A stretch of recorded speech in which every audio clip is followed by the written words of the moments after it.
Hello, everybody. Welcome back to the College Town Podcast. My name is Derek Twerger. With me is Sam Roth. Hi there, guys.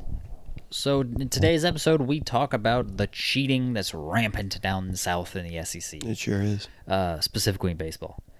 We talk about Colorado and Deion Sanders again, back in the news. Yeah, it's old news, but we missed it, so we're talking about it. And then we talk about what teams we like to be number one in the preseason poll come football time, and also any sleepers that we have early on in our way too early top 25s, which we will not release. Sorry for that one. Yeah. And then, of course, we talk about the transfer portal in basketball. That's about it. Yeah. Strung an hour out of that. So Yeah, we did. hope you watch some of it, and we'll see you in the episode. Bye-bye.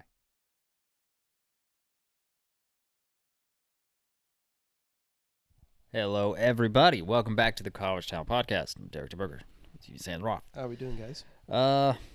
We have some big news as far as SEC baseball goes. I know it's not the sexiest topic, but we got to get into it. But before that, how was your derby? We didn't even talk about that last week. Oh my goodness. It went great actually. Did you pick Mystic Dan? Yes, I did. All right. I did pick Mystic Dan. I did very well on the day, and then also I was at a party where you put $2 into the pot and you draw a horse. There was 2 pots. I was sitting down and didn't want to lose my seat, so I told my cousin, "Hey, go pick me a horse," and she pulled out number 3 Mystic Dan, and I was like, "Wow, you really suck at picking horses. Let me pick the next pot." Second pot comes around, I pull out. What do I pull out? Number 3 Mystic Dan again. So I won both pots there, and I picked the horse online. I had a very good derby day. So That's yeah. so my girlfriend, Halloween Town. Yes. She also picked Mystic Dan. There you go. Her second year in a row picking the right derby horse. How about that? That's insane. Sounds like whatever she picks, you need to bet. That sounds like it. Man, I picked Mystic Dan at first, and then I was like, "Oh, I don't like his post position," as if I'm like some sort of pinhook. Like I'm so stupid. He's so good. I'm so stupid that I don't know how stupid I am. It was funny because I literally told people at the restaurant I work at, they're like, "Do you like any derby horses?" I was like, "Well, you got to pick Fierceness because Fierceness is so good." And it's like he finished 16th, and then I'm like, "But if it like rains, Got I off really to a like." good start. I was like, "Well, if it rains, I really like Mystic Dan." And I told him that, and I'm like, "I don't know if they picked it or not, but It rained the day before. I know." But hey, All right. I had a great derby because of that race. All right. That's just a bit of some local stuff. Yep, absolutely. We love the derby here in Louisville. Sure All right. Well, back to the SEC stuff. Yep. What I'm getting at is a whole lot of cheating going on down in the SEC. It just means more. Oh yeah. More absolutely. cheating. I mean, More cheat. More. and this isn't like any type of cheating that isn't been known, at least at the professional level. It seems Oh, like. absolutely. Yeah. Because from what I was able to gather watching the video, it's like it appears that Georgia's pitcher was putting some sticky substance on his glove. Yeah. And then after every single time he got a new ball, he was going back to the sticky substance to reapply it to a new ball. Mm-hmm. And this has been around since basically the dawn of baseball. It appears this type of cheating. I know the professional level has finally started to crack down on it with checking players in between innings, where once they come off the mound, they check their hat, they check their glove, and they check their belt. Those are like the 3 spots. So they you put check. it on your tongue.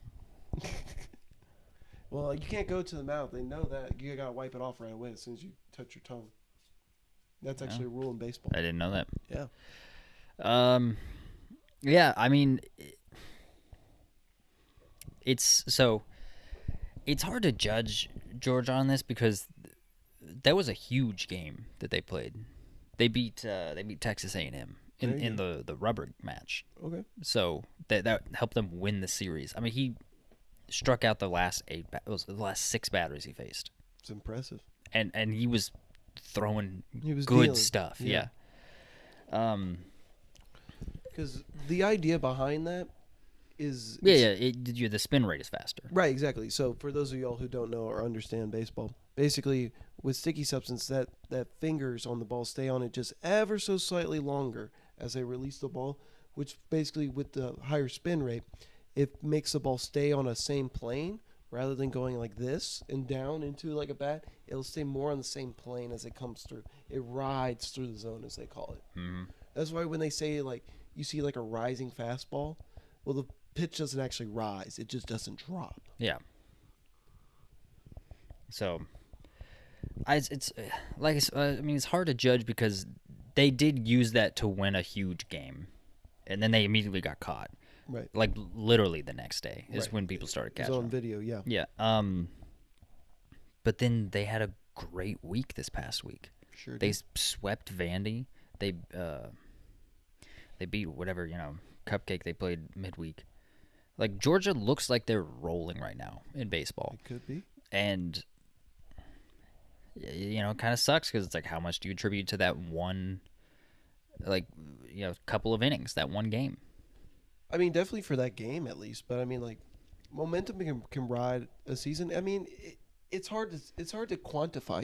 It's hard to say like, oh, those 2 innings helped them ride throughout the entire week. I mean, definitely it affected those last 2 innings. We know that for a fact. Yeah. But Which in turn affected the series. They could have won it potentially without. Because Yeah, he got 6 straight strikeouts. He could have yeah, gotten a ground ball, fly ball here and there. Like. Right. It's a tough one to quantify, but the evidence was there. They obviously got caught. I doubt anything's going to happen. Yeah, I don't think anything happened either, honestly. I think it is, as much as I hate to like admit it, I bet this is more of a widespread thing than we think.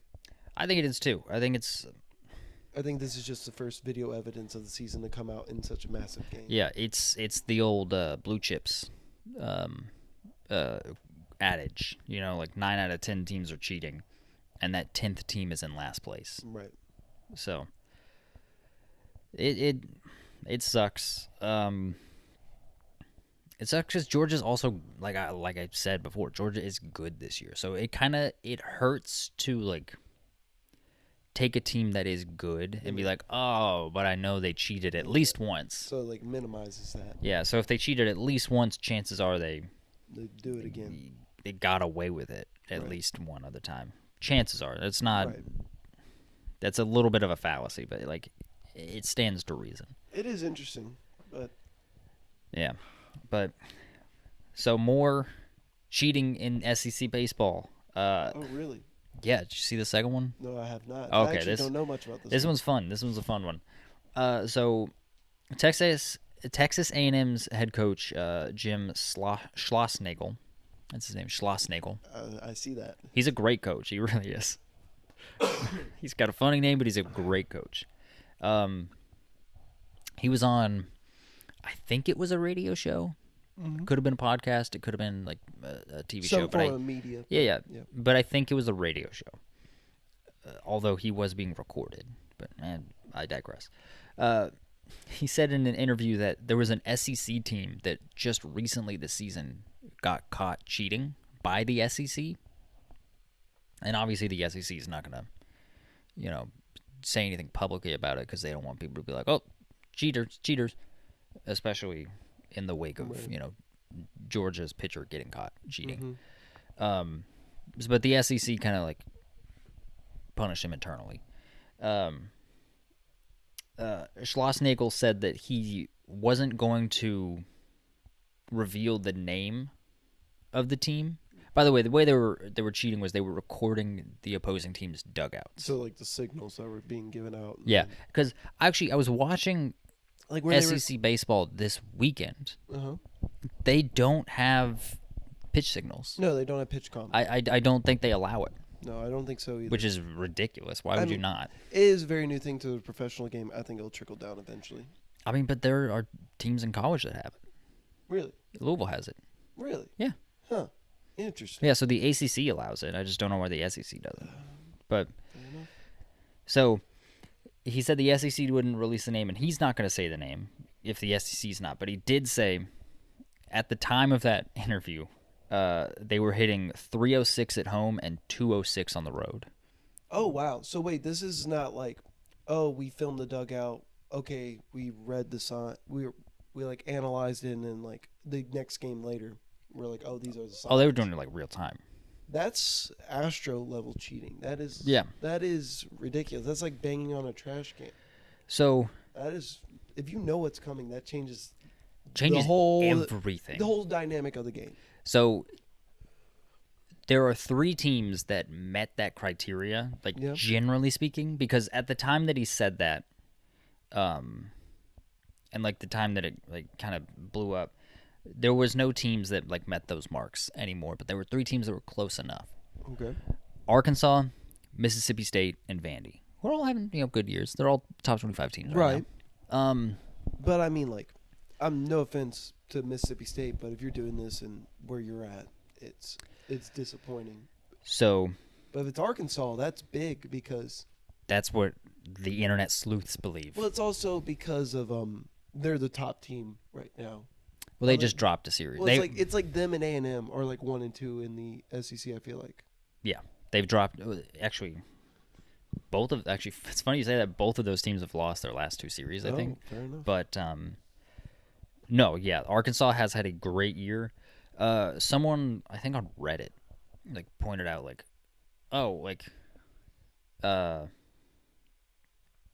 Arkansas had a bad game at home, and so it dropped them from like 306 to like 300 or whatever. Okay. And then they had a good game at home, and it brought them from like 206 to 211. Oh, okay. And so people were thinking, yeah, it's probably Arkansas, especially considering they've lost their last 2 series. Oh, now since this has come out? Their last series was at Kentucky. Oh. So that's a road game. The team alleged was cheating at home. Right. But that's another thing where it's like, oh, if you're cheating, and like if you're a really, really good team this year, but it turns out you've been cheating, A, how good are you? Right. B, it puts a damper on it. Even if you do turn out to be good, like it sucks. Yeah. It sucks for fans to just like find out like, oh, this team that was really good, this player that was really good, they were cheating. Yep. It really does suck if that is the case. I'm surprised that with this one at least that it's not been made public because those are pretty big allegations to be coming out. I think the SEC just wants to bury this if they can. I mean, I think they're honestly internally they're probably very mad at Schlossnagle. I can imagine so, but then also it's like you shouldn't be mad at someone for releasing information that should be public knowledge. Yeah. So if you're trying to bury it, it's also just a very bad look. People in the media and public should at least know that there's not some integrity in the game. Mm-hmm. To be fair, though, you can know what's coming. You still got to hit it. Now, yeah. It drastically helps to know what's coming. Significantly. It sure does. But you got to know what's coming. It's funny. I mean, you still got to hit it. I said it backwards. It's really funny because when this broke, there was a bunch of teams from the SEC that just like are having bad years. They're like, "Ha! It's not us. It's not Auburn. We suck this year." Right? Can't be us. Yeah, because we're god awful. That was probably my favorite thing that came out of that. Well, yeah, a bunch of people were like, it's not Ole Miss, baby." I mean, imagine how bad it would be though if it was a school like Auburn or Ole Miss where it's like, yeah, they're cheating and they just still suck. They're not going to the tournament. That's even worse. It's like you're cheating and you're bad at cheating and you're bad at baseball. Like, yeah. Like imagine if it was that case where it wasn't a top team, where it was just like some team that's like, yeah, they're cheating and they're like barely 500. Yeah. Like that would be so funny. They're cheating to be mediocre. It's like the person that's taking steroids to look average, you know? It'd be kind of funny. I've never thought about that. Does that happen? Yeah, there's actually a guy on the internet that does that. God. Who takes steroids and he just looks like you or me. Really? That's not good. I'm not joking. I know, I believe you. That's bad though. My point exactly. It's a good analogy. It's pretty funny, isn't it? Yeah. You know, I just get bad back acne because of it. Oh, that's terrible. I know, right? I had bad back knee in high school. Really? That's just genetics, though. Oh, it's genetics, not baby. Steroids. Never. I know it's hard to believe, but I've never done steroids. You know your trend cycle right now. What? It's a type of steroid. I see. I don't even know what you're talking about. Anyway, Obviously, it's not confirmed to what team it is. I think it's Arkansas. Out of those three teams, it's between Vandy and Arkansas. And Vandy's kind of had, for Vandy year standards, has had a down year. So I'm going to bet it's Arkansas. Vandy has also taken a little bit of a tumble in recent weeks. They've been taking a tumble this whole year, it seems like. They started off slow. They hit their stride in the middle. They have fallen on hard times a little bit. Okay. But Arkansas has been great all year, and then they have not won the last two series. There you go. All right, that's baseball for you. Sure is. When do the conference tournament starts? I know we're getting close. There are 2 more weeks of the regular season. Gotcha. And then we got conference tournament, and then we got tournament time. Yes. There we go. Yep. You want to look at? I'm going to look up some baseball bracketology. Go for it. Absolutely. Just at a In the meantime, talking about baseball, did you see where your baseball team absolutely slaughtered my baseball team this week? I did actually. Yeah. First time, for those of y'all who don't know who we're talking about the Cincinnati Reds, my team, and the Baltimore Orioles in Derek's team. First time for the Reds since 1932 to only score 1 run during a series. Hey man, we're good this year. Oh, you guys I'm are excited. very good this year in the professional baseball scene. It was very hard to watch. I was glad there was horse racing on, so I didn't have to watch it. Mm-hmm. But you finally got this bracket up. So what are we looking at here for these predictions, according to Baseball America? So, yeah, this is Baseball America's poll, which is not the publication that baseball media goes by. That would actually be D1 Baseball, but I'm having trouble finding that one right now. Fair enough. We'll take this as a basis, as a mock. So these are their top 16 seeds, which those are the ones that host regionals. Right. Right now we got, in order, A&M, Arkansas, Clemson, North Carolina, which is it's high for North Carolina. I'm thinking that too. North Carolina's a 4. I mean, when you look at it, though, they have a very good record. Really? Yeah. Makes sense. Tennessee, Florida State, Kentucky, East Carolina, first team without ties to the SEC or ACC. Then you got, I went the wrong way. Then you got Oregon State, Oklahoma State, Virginia, South Carolina, Indiana State, UC Irvine, Duke, and Dallas Baptist. Dallas Baptist would be very cool if they got a host. I mean, they're a good baseball program.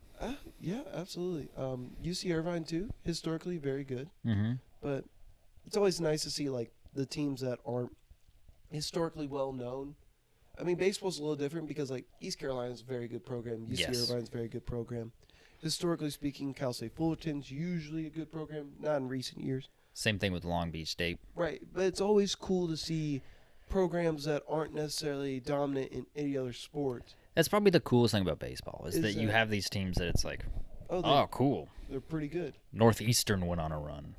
Like, right. Awesome. But it's not even like that. It's like they're just really good programs. Yeah, which Northeastern actually is being projected in the field. There you go.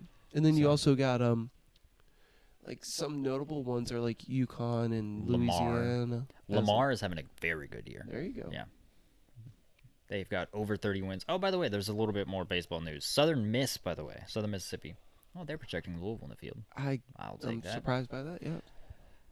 Louisville's trending upwards. Really? That's good. So Southern Miss just reached 30 wins this past weekend on the season. That is the 22nd season in a row they've had at least 30 wins. Wow. Longest streak in the country. Impressive. Yeah. They're good. They're a consistent program. They don't typically do much come tournament time. Oh, okay. But they're a very consistent team. So they're a dominant conference team that just can't get over the hump in the tournament. They're like early Gonzaga. Gotcha. Yeah. Except they've been doing it for 22 years. Right. I mean, Gonzaga at least, has made it to the second weekend in the last several years. Absolutely. Yeah, it was just some quick projections. Just stuck at that one hurdle there for them. Yeah. All right, we're going to do a little bit of football because we're men. Oh, is that how that works? Yes. Men like football. Yes. Men, manly men. So, Colorado and Deion Sanders, Coach Prime. He seems to not be able to get out of the news. No. So we talked about Cormani McLean last week. We talked about it, about how he said he wanted to go to a program that Who's going to help him develop and not be more concerned? not play for clicks. Right. More Interestingly enough, to that, Deion Sanders was kind of just like, I wish him the best. I hope he goes somewhere that challenges him as a player and as a person. And then his former high school coach came out and was like, I'm on Deion's side. This guy's difficult to work with. Oh, wow. So that situation ended up going in Deion's favor. But then an article came out about all the people that transferred out of Colorado before Deion's first season and what they did and where they are now. There's this one guy. He transferred to Austin P, and then the coach at Austin P got hired somewhere else, Okay. and so in FBS, and so we followed him. But that guy was like, "Yeah, I really thought I could earn his starting spot. Like I wanted to. I tried. I fought. I tried really, really hard all spring, and then they bring me in, and like Deion's not even looking at me." And like some other assistant coach is like, hey, we don't think that you're going to play here. So, yeah, like if you want, you probably need to go somewhere else. And he said Deion was on his phone the whole time. And he's like, it was terrible. It's like, it felt like they were just like destroying players' confidence. And so he said that. Shedeur Sanders said something. Shedor's quote was kind of funny. He goes, about the guy who was talking about stuff, he was like, yeah, I don't really remember him. He must have been pretty mid. That was the first thing he said. Yeah. I was like, wow, okay. And so that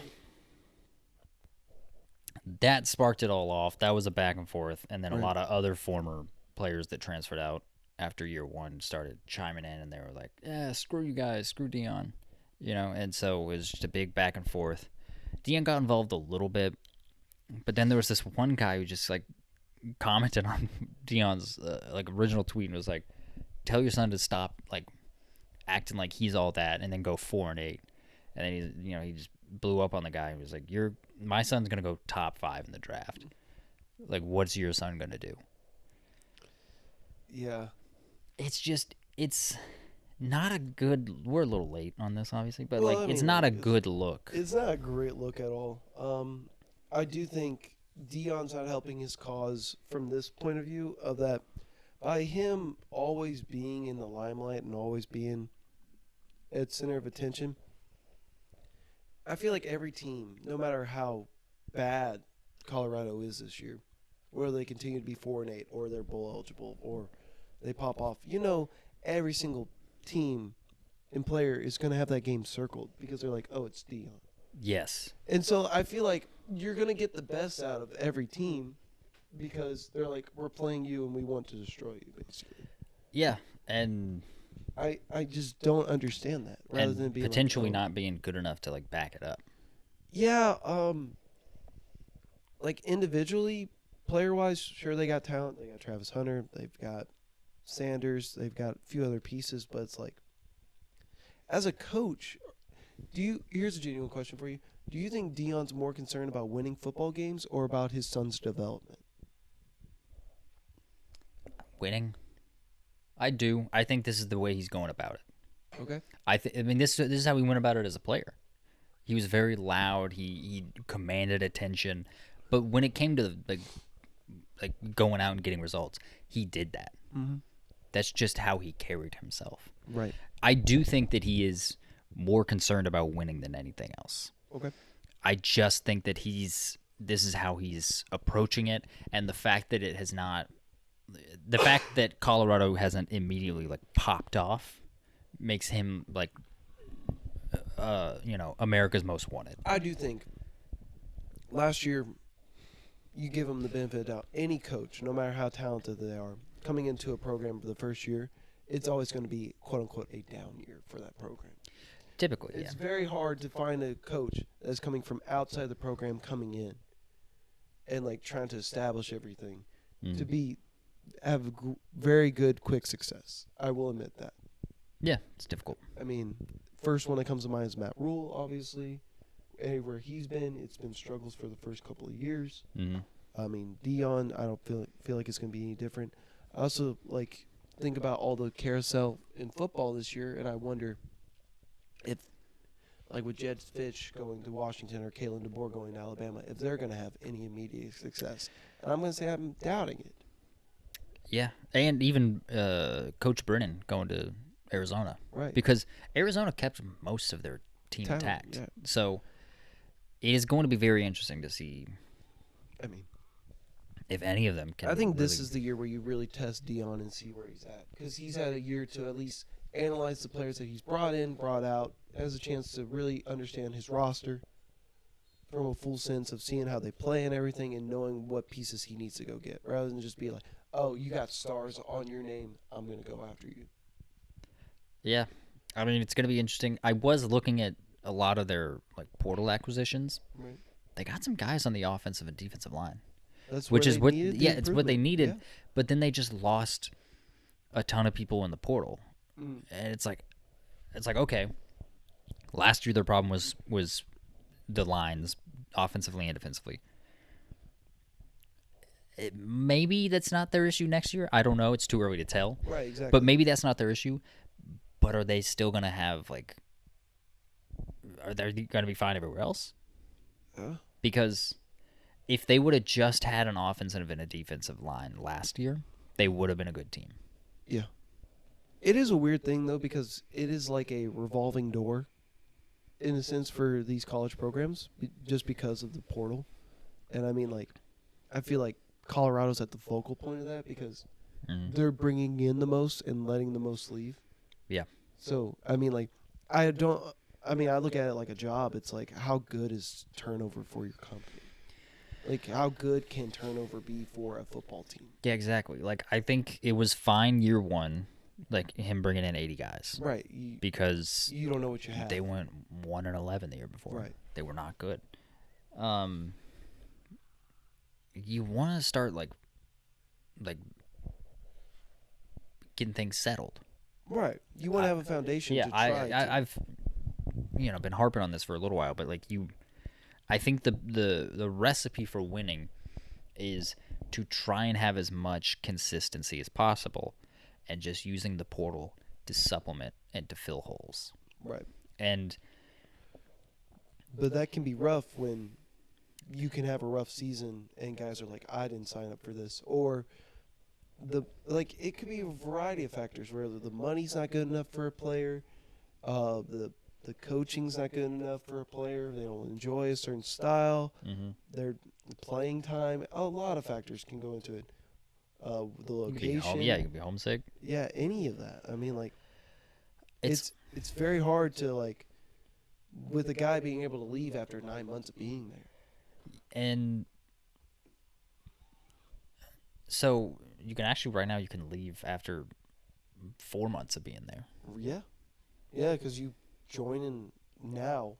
Well, I mean, like, now is, like, late, but, like, you can join late in summer ball. Yeah. And then you could be gone by spring. Mm-hmm. So.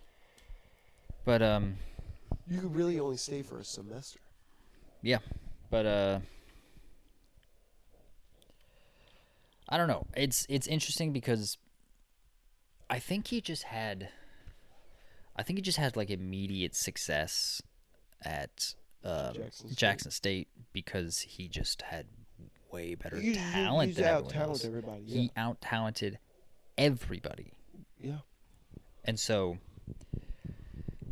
it's hard to know if something like that is going to translate to college, because I think he does have a good staff around him, and I think as a coach he's probably a CEO type of guy. Like, I haven't really seen anything where it's like, oh man, like Coach Prime just like beat that guy. Like this was a chess match of a game, and Dion just like beat the opposing sideline. They just couldn't keep up with them.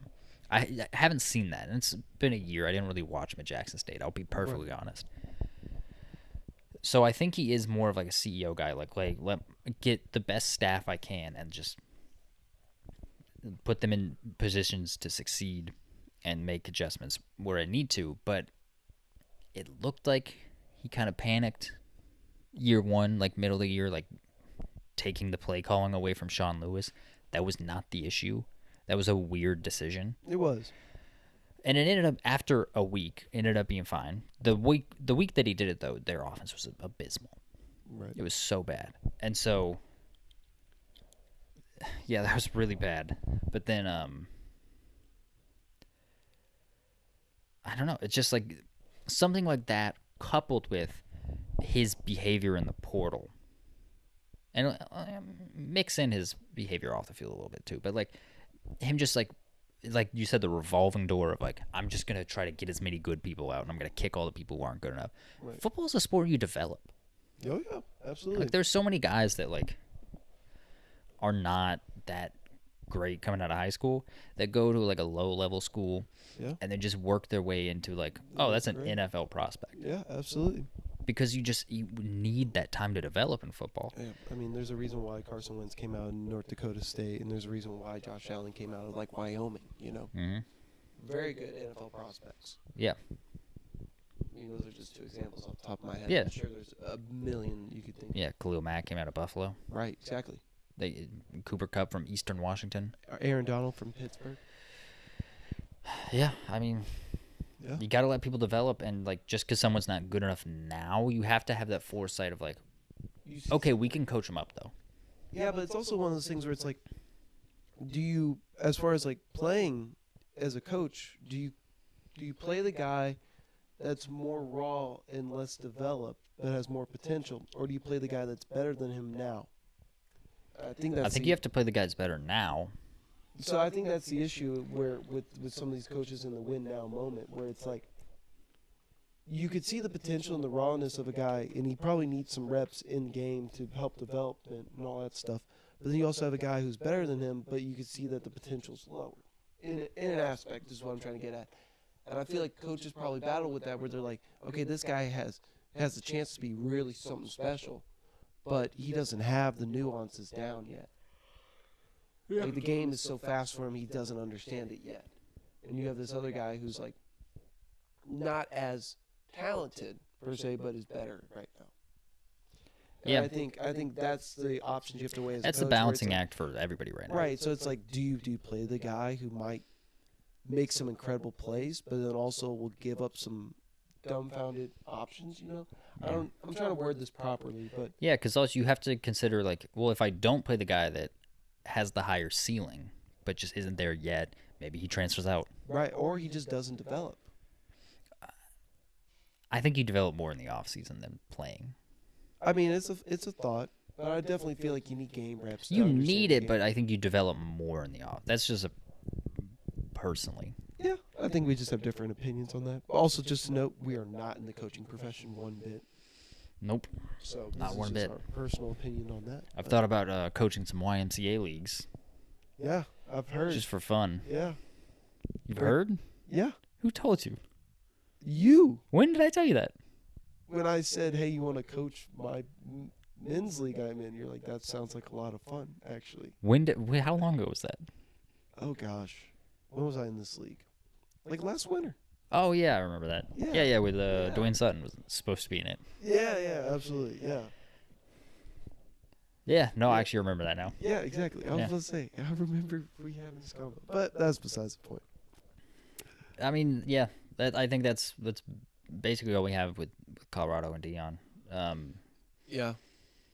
I'm not rooting against them. Oh, I am. I'm not. I am. I don't know. I want to. I'm sick of it. It's the rise and fall. I never really cheered for the rise, but I'm cheering for this fall. The 4-8 fall to 2-10. I don't know. No, they're not gonna. I don't think they're gonna get worse. I don't know. There's one team on there that I will be like cheering for. Cheering it. There's got to be like a team that they're playing where I'm like, I just can't stand that team. Because Colorado's up there for me right now. You want to look up their schedule? We did last week, I think. I know they got North Dakota State week 1. They do, and that's gonna be fun. That's gonna be interesting. All right. They got Nebraska, Kansas State, Yeah, no, I'm cheering against them in every game. I mean, maybe for Cincinnati. for a joke, for a joke, I might cheer for them against Cincinnati just because.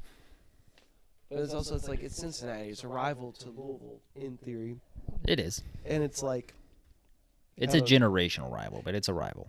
I mean, like We have a literal trophy between the two of us in football. right. Yeah, I might cheer for Colorado there just because it's Cincinnati. But like other than that, I'm not cheering for them in a single game. I've got a hot take about Cincinnati. What they're garbage. I don't think they're going to stink next year. Really? Have you seen their schedule? Look up Cincinnati's schedule right now.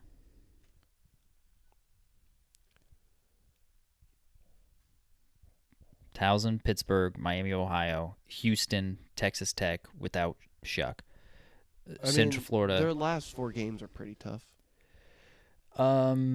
Potentially, yeah. I mean, we'll see how good Iowa State is. We'll see how good TCU is. West Virginia's. A lot of people are expecting West Virginia to be pretty good, Right. especially because they were way better than expected last year. Yeah, we'll see. But Cincinnati's schedule is weak. I mean, but Cincinnati was awful last year. Cincinnati was in a ton of close games. They just couldn't close it out. I mean, it's like the Satterfield thing. Like, he just doesn't close out close games. So games within 1 possession: Baylor, UCF, They were up huge against UCF. BYU, Miami of Ohio. You know they were up That's it. massive against UCF and just blew it, right? No, but I'll take your word for it. Yeah. But they had 4 games that were within a touchdown, and that was BYU. It's all right here. Miami of Ohio, BYU, Baylor, UCF. Cincinnati, their game against Miami of Ohio, they were in the red zone 4 different times with a chance, I think, to tie it or take the lead, and they just never scored. They lost in overtime in that one. Yeah. Well, so you got me there. I'm cheering for Colorado on November the 26th. Is that when they play? Yeah, October 26th. Apologies. It's fine. I forgive you. Yeah. All right. Appreciate that. Yeah, so sticking with football, we had a poll this week. Who do you think is going to be the number 1 team come the preseason poll? Interestingly enough, it was a poll about a poll. Sure. Yeah, so I just put 4 teams up there. It was Georgia, Ohio State, Oregon, Texas. Georgia got number 1 pretty resoundingly. Yeah. Number 2 was Texas. Yep. I voted for Texas in that poll. Interesting. I was like, who's the best team that made the college football playoff? Has some really good guys returning.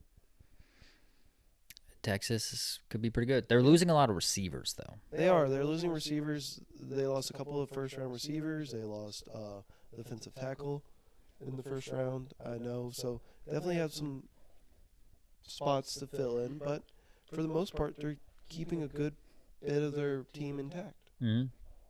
And Quinn Ewers. Yep. Who that is a key factor.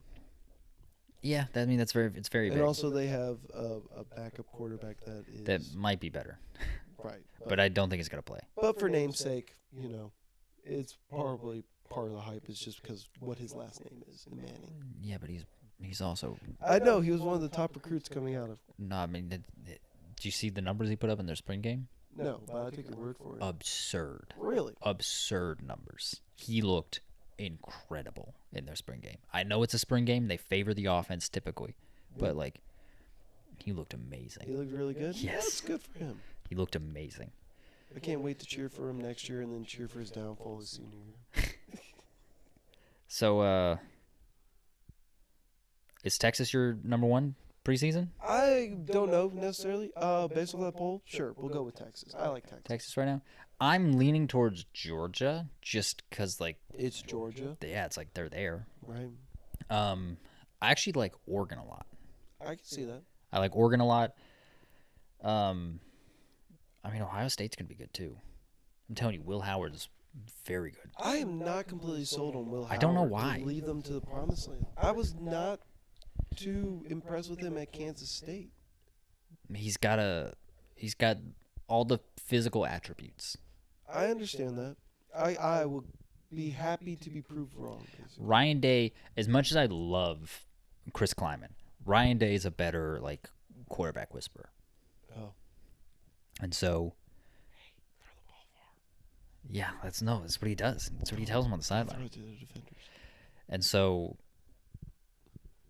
I think Ryan Day will be able to get something out of Will Howard that he did not show necessarily, not necessarily show, but he didn't do at Kansas State. Because I think Will Howard is very good. I mean, they definitely brought in some great classes. I think they got the best player in the transfer portal in Caleb Downs. Yeah. I think that is That's insane. a I've never great really get. seen a true freshman All-American transfer out like that. Well, I mean, the transfer portal's only been a thing for a few years. I know, but I mean, But yeah, it's he was a true freshman starter at Alabama and an All-American. It's pretty absurd. I really like Dan Lanning as a coach. I love Will Stein as an offensive coordinator. Dylan Gabriel. Yeah. I think they're not going to miss a beat going from Bo Nix to Dylan Gabriel. I think Gabriel's better. So. And then they also have Dante Moore as a backup. As a backup, yeah. Which is great. Which means whenever Gabriel's gone, they're just going to keep rolling. Or do you think it'd be a situation like Spencer Rattler, Caleb Williams, where it's like, hey, Gabriel, you're not performing. We got this guy. We're going to put him in. If he doesn't play well and Moore's better, yeah, but I don't think that'll happen. Right. I think Dylan Gabriel's very good. Oh, I agree with you. Yeah. I think he's very, very good. Any sleeper teams that you like? Let me. Yes, I'll let you go first because there's a team that I. So last year I picked an SEC team that I really liked. Oh, are you doing it again? I kind of am, but it's a different team. It's a different team? Oh yeah, it's not this team. No. But you're a Tennessee boy through and through. Oh, don't you say that about me. Go ahead. So I personally really like Ole Miss. Oh, I love Ole Miss. I think Ole Miss. They're my top 5. As of now, yeah. I think Ole Miss has a shot this year. A genuine shot with Jackson Dart being back. They have a lot of guys returning. I mean. And if they bring in. And Lane Kiffin, I think, is a very good offensive-minded. Oh, he's one of the best. He has one of the best systems. Right, and I think they, even with the SEC getting harder with the addition of Oklahoma and Texas, I still think that could be like one of those years where it's like, watch out for them. It could be something. And also, I think with Alabama possibly being on the downslope for this year, I think that could help them. Georgia's potentially not. I don't know if they play them in the regular season, but the thing is about Georgia is the biggest concern is that they're losing both Brock Bowers and Ladd McConkey. Right. So those were the go-to guys. So, I mean, looking at Ole Miss's schedule. Oh, you pull it up faster than me. They've got Furman, Middle Tennessee, Wake Forest, Georgia Southern, and then they go in conference. In their in conference, they have Kentucky, South Carolina, LSU, Oklahoma, Arkansas, Georgia, Florida, and Mississippi Okay, they State. do play Georgia. They do play Georgia. At home. That's going to be fascinating. It'll be great. I think maybe their hardest game this year will... It's definitely Georgia. Definitely Georgia, but then like next would maybe be... At LSU. At LSU or maybe at home against Kentucky. Like, it depends. So Kentucky, that was one of the teams that I was going to bring up as a sort of sleeper. Kentucky could be really good. They could be, absolutely. It all depends on Brock Vandagriff. Yeah, the transfer from Georgia. He was a 5-star quarterback recruit coming out of high school. Yeah. Never played at Georgia. That doesn't mean he's not good. It's Justin Georgia. Fields transferred out of Georgia. Oh, there's plenty of guys who have transferred out of Georgia and have great success. Yeah. That happens all the time. Like Joe Burrow transferred out of Ohio State after like never sniffing the field. Like, right, and went to LSU and won a national championship. It happens sometimes. Like sometimes I've noticed this. Sometimes college coaches are just terrible at evaluating like who's going to be the best player. I mean, Like, a lot of times they just go over with seniority. I mean, yes, more or less. I mean, but then it's also like, if a guy's done his time and he's waited 3 years to play the 1 year, it's not that If he's not good enough. It's not that he's owed the spot. I'm not saying that, but it's also to say like, oh well, there's this freshman that just came in. He can wait a year. I feel like that's a mentality to have. Yeah, but I mean, if you got a guy that's Carson better, Beck was a good college quarterback. Remind me where Carson Beck played. Georgia. Yes. Sorry. Yeah, Carson Beck was a good college quarterback, and then behind that was what's his name? Who got DUIs? Stetson Bennett. Yeah. Stetson Bennett was a better college quarterback. Right. Both of them were good quarterbacks. Both of them got to play. I mean, that's who he's behind. Yeah, it's funny. Didn't Carson Beck beat out Stetson Bennett, and then he transferred out, and then he transferred back in. Yeah. It's interesting. But I don't know. That being said, we haven't seen anything of Brock Vandegrift, who's transferring into Kentucky. If he is a legit, 5-star quarterback, right? Kentucky's got to be really good. Yeah, absolutely. If he's not, I don't know. But it's also like, you got to imagine that they have faith. Kentucky's doing their part and doing their due diligence before they offer the guy. Yeah, so, yeah. I've got Utah in my top 10. You have your top 25 already? This is a rotating list. I update it regularly. LSU's out of it right now. I need to put it back in. I like LSU. Fair enough. Interesting. Yeah, Utah is in my top 10 as it. This is my way too early. I'm not going to release it because it's way too early. Yeah. But I like Utah. I mean, even if their defense is a little worse than last year, they're bringing back Cam Rising. I'm interested to see how he will do with 2 ACL tears. He's been gone. He tore his ACL in the bowl game against Ohio State a couple seasons ago. Missed the whole season last year. So was teased with us that he could possibly. Well, because I think he was looking better in his rehab than they thought, and they're like, "Oh, maybe he'll be back," and then it just wasn't feasible. I think it was just a tactic used for ranking. Well, like all that, or also just like to prevent game planning. That could be it. It could be a mixture. I think it's probably a little bit of all three. Right. But the biggest, it will be like easily over a year and a half since his injury by the time he hits the field. I think for Utah, it's going to be all mental. And so they are going to an easier conference now. Oh, absolutely. The Pac-12 was so good last year. Yeah. And then the Big 12 lost their 2 best teams. So Utah, they do get a little bit, it looks like, they get a little bit of an easy start. First game is against Southern Utah, which I believe is an FCS school. But then they got Baylor and Oklahoma State. Baylor at home, and Baylor sucked last year. We don't know if they're going to take a step forward, if they're going to be the same, if they're going to take a step back. So I'd still pencil that as a game that Utah's going to win, and then they play at Utah State. Right. And so at Oklahoma State's where it gets rough. Potentially, yes. And Arizona, potentially. Oklahoma State had a very good year last year. Mm-hmm. So did Arizona. Yep. But I think he'll be completely healthy physically. I think it's going to be a mental thing for him. Oh. And if it is a mental thing, they do have a favorable schedule early on to get him back in the feel of things, to like get him that first hit against Southern Utah and be like, okay, my knee didn't explode. Like I'm good. I'm good. And then, he gets more in rhythm. He gets more rhythm. He's going to play a conference team early on. If they get to win that one, that's a big conference. I really would like to see how he does against Southern Utah, just because players are different after injuries. And it's just a question of, is he going to be anything remotely close to what he was? I think that's the big question mark. I think he will be.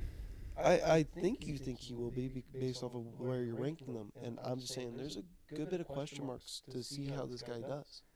I mean, if you think about it, he tore his ACL in the bowl game. Like ACL is usually like a year to slightly under a year. I'm like not concerned about like the time and like the rehab or whatever. I'm just more concerned about like it is known that this type of injury, players change from the injury. But the surgery is much better than it used to be. Like Adrian Peterson in the NFL, he tore his ACL. He was the first guy to come back better. Right. I'm just saying it's very hard. But then also you look at examples of like Carson Wentz went from an MVP candidate to now being a backup. Yeah, he had issues before though. I don't know, that year before he dove for the end zone, he was. No, he still had issues. That beside the point, but right. But I'm just saying like. There are certain moments in certain people's careers where you can point to and be like, that changed the course of their career because of that injury. Call it the pessimist in me and the optimist in you. I hope you're right because I want to see the guys succeed. I just think that an ACL injury, while it is a physically traumatic injury, it's not what it used to be. It's not like, oh, that guy tore his ACL. All right, he's half the player he once was. Like it's just not the same anymore. I hope you're right. I really do. Anyway, I got Utah. There you go. You got any other teams that you're liking early on? Ole Miss. Just because of their schedule, I guess I kind of like Syracuse. Oh yeah.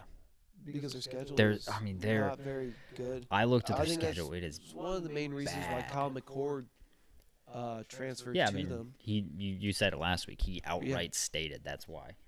He's like, we got a favorable schedule. He's like, he genuinely believes they have a shot at making the playoff. I mean, okay, looking at their schedule. I mean, who beats them? NC State? Georgia Tech could beat them. NC State could beat them. Honestly, it's Virginia Tech could beat them. Miami could beat them. Right. Those are four pretty easily. Like, oh yeah, they could lose all four of those. They could, but it's like, who knows how good they are? I mean, like, I don't think Syracuse is great by any stretch of the imagination, nor do I really. But they brought in a good portal class. Right, but it's like Ohio State fans wanted McCord out for a reason. Mm-hmm. They were essentially doing what UK fans were doing to Calipari before. Like, they wanted him out, and he left. Yeah, I just. So, I mean, just looking at the schedule, they could easily go 11-1, 10-2, and have a shot. That's tough, though. That's tough to predict that. I know, but I mean, like, looking at it, Ohio, they win at home. Georgia Tech, because it's in the Carrier Dome, they win. But Georgia Tech is not a team that you can sleep on. I'm not sleeping on them. I'm just giving you first thought opinions on it. Because keep going. Stanford's the next game. Yeah, Stanford's at home. Stanford's got to travel all the way to Syracuse, New York. Syracuse, New York. I'm giving them the win. Then they got Holy Cross. They win. Mm-hmm. Then they travel out to Las Vegas and play a UNLV team that I know nothing about. They lost their starting quarterback. They're not going to be that good. Right. So they're 5-0 at that point. Next, they go at NC State. I'll give them a loss. That's a tough game. It will be a tough game. Lost one of their best players, though, in Peyton Wilson, that we both really liked. But they're getting Grayson McCall. Fair enough. Absolutely. From Tulane? Coastal Carolina. Oh. Michael Pratt was the guy from... Yeah, different green team. Yeah. He went pro, and I don't think it worked out for him. So they lose NC State. Pittsburgh, I'll give them the win. Virginia Tech at home, because it's at home, they win. Boston College, I don't know enough about, really. Actually, I'm curious if Castellanos transferred out. I mean, they're bringing in Bill O'Brien as their new coach. Last year they lost 17-10 to them, so it was close, and it was at home. So I'm going to go with maybe a loss there. So I've said loss to NC State and a loss to Boston College. They do travel out to California. That could be tough. I don't really know enough about California. They were not good last year, but they were in a tough... I mean, I don't know. They might be like a 500 team this year, maybe a little below. I'll give Syracuse a nod there. FCS school in UConn could be still good. UConn's FBS. I thought they're FCS. No, they're FBS. They're just terrible. Oh, well then. They're just about the town of an And then FBS. Miami, they might lose to. So I think they're going 9-3. I said 9-3. I mean, yeah. So That's- 10-2, I don't think is far fetched. I just think that's far from the playoff, though, 9-3. I mean, 9-3, I think will be right at the bubble. I think 10-2, you're in. 9-3 will be the bubble because it's what? It's 12 teams this year, 16 teams next year. No, it's 12 teams for the next 2 years. 2 years. By the way, their quarterback, Thomas Castellanos, Yeah. he's really good. Oh, fair enough. He's a very good quarterback. And We're talking about Boston College. yes, and we're getting and not we, no, not we. I'm not a Jesuit. Boston College is getting in Bill O'Brien, Oh yeah, that's right. who is a better offensive guy than Jeff Halfley. It'll be interesting to see. I forgot about Bill. I But think- then also 1-year coach. But It's gonna take a minute. I think their offense is going to be better. Potentially Castellanos he's going to be annoying for ACC teams. Okay. But I don't know. I don't know about Syracuse, like being a playoff team. I'm not buying it. Not buying it. But I've got Liberty in there. I'm high on Liberty. Liberty's a fun one. I just like Jamie Chadwell. I think he's a good coach. I mean, I told you USC. USC's in my top 10 right now. I think they're going to be very good. I think Miller Moss is going to be really good. Is that who their quarterback is? Yeah. Not no, I'm thinking of the Tennessee guy. No, I'm Yamaleava. Nico. Yeah, Nico Yamaleava. Can you say it? Say it one more time. Yamaleava. There you go. I just said it. No, just say it. One more time. Yamaleava. Yamalayama. That was close. That was close. You're welcome. Did that entertain you? It did. You feeling good? I got a chuckle out of it. I bet you did. Yeah, no. I mean, you have one more sleeper before we move on, or no? No, not really. It was like Syracuse, Ole Miss. Trying to think in the Big Ten, maybe. No, not really. All right. Nothing to be surprised about. All right. Because Oregon's good. Oh, Ohio State's gonna be good. Okay. So to wrap up the show, it's Portal Watch, baby, for basketball. So give us your updates. Shout out to the Roses of Kentucky. They've had a monster week. They have brought in the past 7 days Kobe Bria, who's the number one shooting three-point guy. That is a long way to say that. Yeah. From Dayton. They have brought in Kerr. Carissa. Thank you. From West Virginia. Mark Pope was high on him, recruited him out of college. Out of high school. Recruited him out of high school when he committed to Arizona. Transferred to West Virginia, went after him again during that portal when he went from Arizona to West Virginia, and now finally got him at Kentucky. Those are two of the more notable ones. Brandon Garrison from Oklahoma State is also another one that got committed this week. They are now up to 7 incoming transfers, so they finally are starting to resemble a team. And Jackson Robinson, the small forward from BYU, he's heavily rumored to be going there. Gotcha. Not official yet. No, it's not official, but But yeah, Mark Pope is finally starting to get a team together, and I will admit, as a fan of their rival, I'm rather impressed with the recruiting so far. Yeah, I'm not happy with it. I bet. Other notable ones is Gooden of FAU. I can't say his first name. It starts with like a D. Vladislav Golden. Yeah, he has transferred with Dusty May to Michigan. Mm-hmm. Apparently, he has the grades to get into Michigan. Yeah. Do you know? Okay, this is a little bit of news. Virginia is not.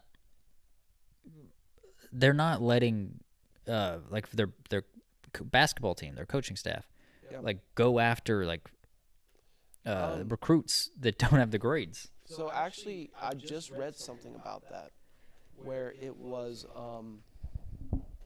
they It was somewhere in here that basically was talking about that. Where is it?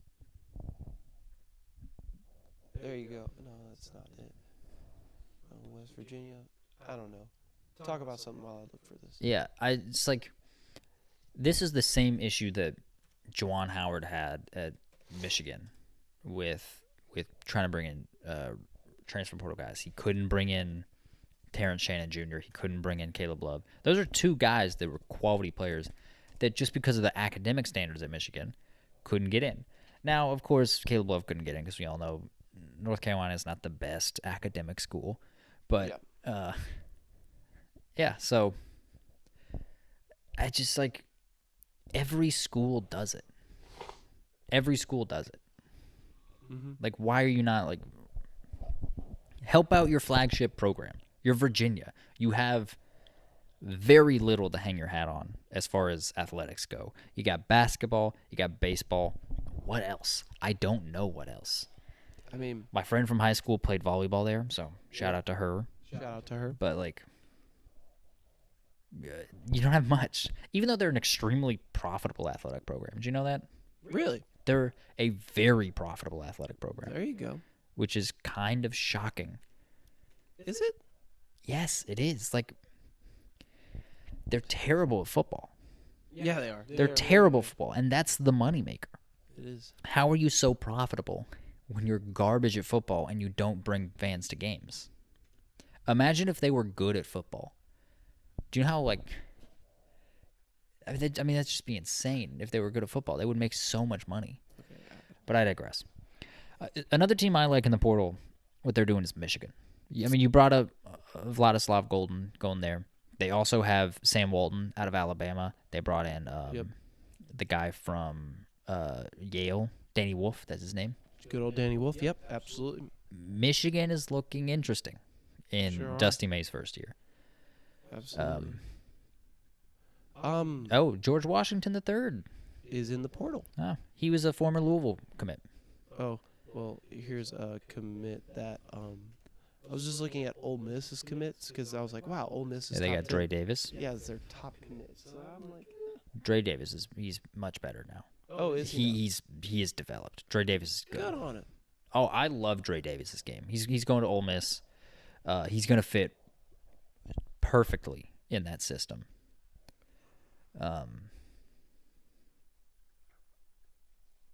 Arkansas does not have a ton of transfers in right now. They only got 3. They still have some work, but they're bringing in a ton of freshmen. They are? A lot of the freshmen. From Kentucky? Yeah.